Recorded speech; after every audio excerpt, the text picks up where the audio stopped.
Friends, border security force எல்லை பாதுகாப்பு படையில் இந்த sports quota notification already announce பண்ணியிருந்தாங்க. ஸோ அதுக்கு எப்படி அப்ளை பண்ணணும், எலிஜிபிலிட்டி என்ன, என்னென்ன கேமிங் அனௌன்ஸ் பண்ணியிருக்காங்க, ஸோ எந்த லெவலில் இருந்தால் நீங்கள் அப்ளை பண்ணலாம், ஸ்போர்ட்ஸ் அச்சீவ்மெண்ட் லெவல் எப்படி இருக்கணும், எல்லாமே நான் டீட்டெயிலாக சொல்கிறேன். ஸோ லாஸ்ட் டேட் August 20 நீங்கள் அப்ளை பண்ணி முடிச்சிடணும், சரிங்களா?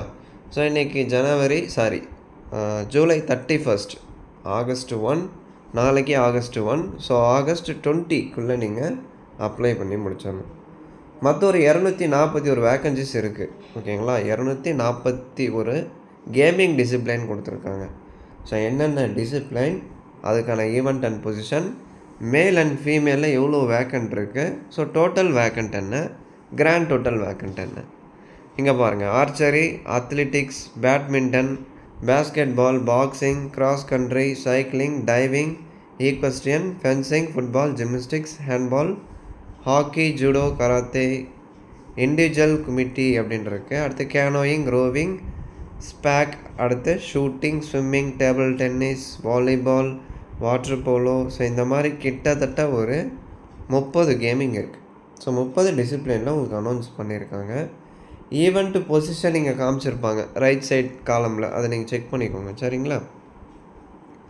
மொத்தம் மேல் இங்கே பாருங்கள், ஆண்களுக்கு 128 வேக்கன்சி, பெண்களுக்கு ஒரு 113 வேக்கன்சி. ஸோ ஒட்டு மொத்தமாக ஒரு 241 வேக்கன்சி கொடுத்துருக்காங்க. இது இன்க்ரீஸ் ஆகுமா ப்ரோ அப்படின்னு கேட்டிங்கன்னா, இன்க்ரீஸ் ஆகலாம், பாசிபிலிட்டிஸ் நிறையா இருக்குது, ஓகேங்களா?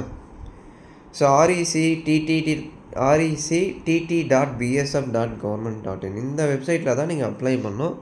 ஸோ அப்ளிகேஷன் ஓப்பனில் தான் இருக்குது, விருப்பமாக இருக்கிறவங்க அப்ளை பண்ணிடுங்க. அப்ளைடு வேணும்னா சொல்லுங்கள், நான் அப்லோட் பண்ணுறேன். சரி, எந்த போஸ்ட்டுக்கு அனௌன்ஸ் பண்ணியிருக்காங்க? Constable general duty sports quota பேசிஸில் அனௌன்ஸ் பண்ணியிருக்காங்க. ஸோ லெவல் 3 சேல்ரி பாருங்கள், 7th pay commission, level 3 salary 21,000 இருக்கும். ஸோ பேசிக் 21, அதிகபட்சமாக இதே போஸ்டிங்கில் இதே ரேங்கிங்கில் நீங்கள் 69,000 வரை நீங்கள் ஏர்ன் பண்ணலாம் அப்படின்னு சொல்கிறாங்க. ஸோ இப்போதைக்கு பேசிக் 21,000, அது போக உங்களுக்கு சென்ட்ரல் கவர்மெண்ட் அலவன்ஸ் இருக்கும், அதெல்லாம் ஆட் பண்ணாங்க அப்படின்னா உங்களுக்கு கிட்டத்தட்ட ஒரு 50,000 to 60,000 சேல்ரி வரும். ஸோ எலிஜிபிலிட்டி கண்டிஷன் பாருங்கள், constable general duty 18 to 23 age general கேட்டகிரியாக இருந்தால், எஸ்சி எஸ்டியாக இருக்கீங்க அப்படின்னா 5 years ஏஜ் ரிலாக்ஸேஷன் 28 வரையும் அப்ளை பண்ணலாம். ஓபிசியாக இருக்கீங்க அப்படின்னா 3 years ஏஜ் ரிலாக்ஸேஷன் 26 வரை நீங்கள் அப்ளை பண்ணலாம். 10th கம்ப்ளீட் பண்ணியிருந்தால் நீங்கள் அப்ளை பண்ணலாம். ஸோ 10th பாஸ் பண்ணியிருக்கணும், அந்த ஸ்போர்ட்ஸ் எலிஜிபிலிட்டி இருந்தால் அப்ளை பண்ணலாம். ஸோ அந்த லெவல் பாருங்கள், இன்டர்நேஷ்னல் லெவல், நேஷ்னல் லெவல் மட்டும்தான் eligible. State level player, district level பிளேயராக இருந்து மெடல் அடிச்சிருந்தாலும் கப் இருந்தாலும் நீங்கள் எலிஜிபிள் கிடையாது. So only international level, national level, ஓகேங்களா? அது இண்டிவிஜுவல் பிளேயராக இருந்தாலும் ஓகே, இல்லை நீங்கள் டீமாக பார்ட்டிசிபேட் பண்ணி வின் பண்ணியிருந்தாலும் ஓகே. ஸோ உங்கள் பார்ட்டிசிபேஷன் லெவல் நேஷ்னல் இன்டர்நேஷ்னல் லெவலில் இருக்கணும், ஓகேங்களா? சீனியர் ஜூனியர் ரெண்டுமே எலிஜிபிள் தான். ஸோ நீங்கள் ஜஸ்ட்டு பார்ட்டிசிபேட் பண்ணி சர்டிஃபிகேட் வச்சுட்டு இருந்தாலும் அப்ளை பண்ணலாம், இல்லை வின் பண்ணி மெடல் அடிச்சிருந்தாலும் ஓகே தான், ஓகேங்களா?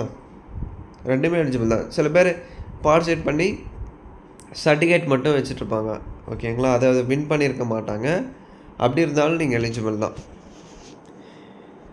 ஸோ ஏஜ் ரிலாக்ஸேஷன் ஆல்ரெடி நான் சொன்ன மாதிரி 18 to 23. 23 வந்து 18 to 23 யாருக்கு அப்படின்னா யூஆர் அன்ரிசர்வ்டு ஜென்ரல் கேட்டகிரியாக இருந்தால் ஏஜ் ரிலாக்ஸேஷன் கிடையாது. இதுவே நீங்கள் ஓபிசியாக இருந்தால் 3 years ஏஜ் ரிலாக்ஸேஷன், எஸ்சி எஸ்டியாக இருக்கீங்க அப்படின்னா 5 years ஏஜ் ரிலாக்ஸேஷன் வந்து கொடுத்துருக்காங்க, ஓகேங்களா?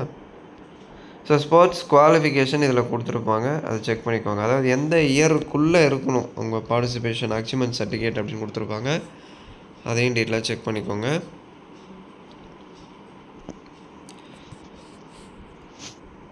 So gold, silver, bronze medal இருந்தால் அதுக்கான மார்க் அலோகேஷன் கொடுத்துருப்பாங்க. ஒலிம்பிக் கேம்ஸில் கோல்டு அடிச்சிருக்கீங்க அப்படின்னா 100 மார்க், சில்வர் அடிச்சிருந்தா 96, பிரான்ஸ் அடிச்சிருந்தா 92. 100க்கு எவ்வளோ மார்க், அதாவது உங்கள் அச்சீவ்மெண்ட்டு லெவலை பொறுத்து உங்களுக்கு ஸ்கோர் வந்து ப்ரொவைட் பண்ணுவாங்க, சரிங்களா? இந்த டேபிளர் காலமில் இருக்கும், ஸோ அதையும் செக் பண்ணிக்கோங்க. முதல் முன்னுரிமை யாருக்கு தருவாங்க? இதில் எக்ஸாம்லாம் கிடையாது. ஸ்போர்ட்ஸ் சர்டிஃபிகேட்டை பொறுத்து மார்க் கொடுத்து உங்களை செலக்ட் பண்ணுறாங்க. சரிங்களா? அந்த மார்க் எதுக்கு அப்படின்னா உங்கள் அச்சீவ்மெண்ட்டை பொறுத்து தான் மார்க் தருவாங்க. 100க்கு யாருடைய மார்க் அதிகமாக இருக்குது, அது எப்படி தருவாங்க, உங்கள் அச்சீவ்மெண்ட் லெவலை பொறுத்து. ஸோ முதல் முன்னுரிமை யாருக்கு வரும், இன்டர்நேஷ்னல் லெவலில் ஓகேங்களா, சீனியர் ஜூனியர் யூத்து கேட்டகிரியில் இருந்தால் உங்களுக்கு முதல் முன்னுரிமை தருவாங்க. ஸோ 2வது முன்னுரிமை செகண்ட் ப்ரிஃபரன்ஸ் யாருக்கு தருவாங்க அப்படின்னா, நேஷ்னல் லெவல் காம்படிஷனராக இருக்கீங்க அப்படின்னா செகண்ட் ப்ரிஃபரன்ஸ் வந்து தருவாங்க. ஸோ இதில் ஹைட் ரொம்ப முக்கியம். ஃபிசிக்கல் கட்டாயம் கண்டக்ட் பண்ணுவாங்க. ஆண்களாக இருந்தால் 170 சென்டிமீட்டர் இருக்கணும், பெண்களாக இருந்தால் 157 சென்டிமீட்டர்ஸ் இருந்தால் நீங்கள் எலிஜிபிள். இதில் ரிலாக்ஸேஷன்லாம் எதுவும் இல்லையா அப்படின்னா கிடையாதுங்க. பாருங்கள், எஸ்டியாக இருக்கீங்க அப்படின்னா 162.5, மேலுக்கு, ஃபீமேலாக இருந்தால் 150 சென்டிமீட்டர்ஸ் கட்டாயம் இருக்கணும். சரிங்களா? ஸோ செஸ்ட் எக்ஸ்பேன்ஷன் பாருங்கள், மேல் கேண்டிடேட் மட்டும்தான், ஃபீமேலுக்கு இல்லை. Unexpanded 80, minimum expansion 5 centimetres. ஓகேங்களா? எஸ்டியாக இருந்தால் அன்எக்ஸ்பேண்டட் 76 இருந்தால் போதும், minimum same 5 centimetre chest expansion இருக்கணும். அதே மாதிரி வெயிட்டு உங்கள் ஹைட் அண்ட் ஏஜுக்கு தகுந்த வெயிட் இருக்கணும். பிஎம்ஐ பாடி மாஸ் இண்டெக்ஸ் சார்ட்டில் இருக்கும். அதாவது ஃபார் எக்ஸாம்பிள் இங்கே பாருங்கள், இப்போ நீங்கள் 25 to 30 ஏஜ் கேட்டகிரியில் இருக்கீங்க அப்படின்னா இந்த ஏஜ் கேட்டகிரிக்கு எவ்வளோ வெயிட் இருக்கணும் அப்படின்னு சொல்லிட்டு உங்களுக்கு அந்த பிஎம்ஐ சார்ட்டில் கிளியராக கொடுத்துருப்பாங்க. அது சில பேர் பார்த்துருப்பீங்க, சில பேருக்கு பிஎம்ஐ சார்ட் அப்படின்னா என்னன்னு தெரியாத, நான் டெலகிராமில் ஷேர் பண்ணுறேன். சரிங்களா? அந்த சார்ட்டில் இருக்கும் தெளிவாக, இந்த வெயிட்டுக்கு இந்த ஹைட்டு கேட்டகிரியில் இந்த வெயிட் கேட்டகிரியில் எவ்வளோ இருக்கணும். அதாவது இங்கே வெயிட் காமிச்சிருப்பாங்க, இங்கே ஹைட்டு ஏஜ் கொடுத்துருப்பாங்க. ஸோ இந்த ஏஜ் கேட்டகிரியில் இந்த ஹைட்டுக்கு எவ்வளோ வெயிட் இருக்கணும், அந்த மாதிரி ஒரு காலமில் போட்டு கொடுத்துருப்பாங்க. நான் அதை உங்களுக்கு ஷேர் பண்ணுறேன். சரிங்களா? ஸோ எப்படி அப்ளை பண்ணணும், இந்த வெப்சைட்டில் போய்ட்டு தான் நீங்கள் அப்ளை பண்ணணும். இப்போ அப்ளிகேஷன் ஆக்டிவில் தான் இருக்குது. rect.bsf.government.in நீங்கள் லாகின் பண்ணி பாருங்கள். அப்ளிகேஷன் இப்போ ஓப்பனில் தான் இருக்குது. அப்ளிகேஷன் ஃபீ பாருங்கள், யூஆர் ஓபிசி மேல் கேட்டகிரியாக இருக்கீங்க அப்படின்னா 147 ருபீஸ் நீங்கள் பே பண்ணுற மாதிரி இருக்கும். இதுவே நீங்கள் எஸ்சி எஸ்டி ஃபீமேல்ஸாக இருக்கீங்க அப்படின்னா ஃபீஸ் இல்லை, நீங்கள் ஃப்ரீயாகவே அப்ளிகேஷன் சப்மிட் பண்ணி பிரிண்ட் எடுத்துக்கலாம். ட்ராவலிங் அலவன்ஸு, டிஎன்எஸ் அலவன்ஸ் அதெல்லாம் தரமாட்டாங்க. அது எல்லாமே உங்கள் ஓன் அரேஞ்ச்மெண்ட் தான். ஓகேங்களா? செலெக்ஷனுக்கு மட்டும் 1 டே நீங்கள் ஸ்டே பண்ணுற மாதிரி இருக்கும். அந்த 1 டேக்கான அரேஞ்ச்மெண்ட் எல்லாம் நீங்கள் தான் பார்த்துக்கணும், அதையும் சொல்லிட்டாங்க. செலெக்ஷன் எப்படி இருக்கும், முதல்ல பாருங்கள் ஃபிசிக்கல் வெரிஃபிகேஷன் ஆஃப் டாக்குமெண்ட்ஸ். அடுத்து பாருங்கள் பிஎஸ்டி ஃபிசிக்கல் இருக்கும், டீட்டெயில்டு மெடிக்கல் எக்ஸாம் இருக்கும், அவ்வளோதான். அதாவது நீங்கள் எடுத்துகிட்டு வந்த ஸ்போர்ட்ஸ் டாக்குமெண்ட்ஸ் வந்து வெரிஃபை பண்ணுவாங்க. அதை பொறுத்து உங்களுக்கு மார்க் அலோகேஷன் தருவாங்க.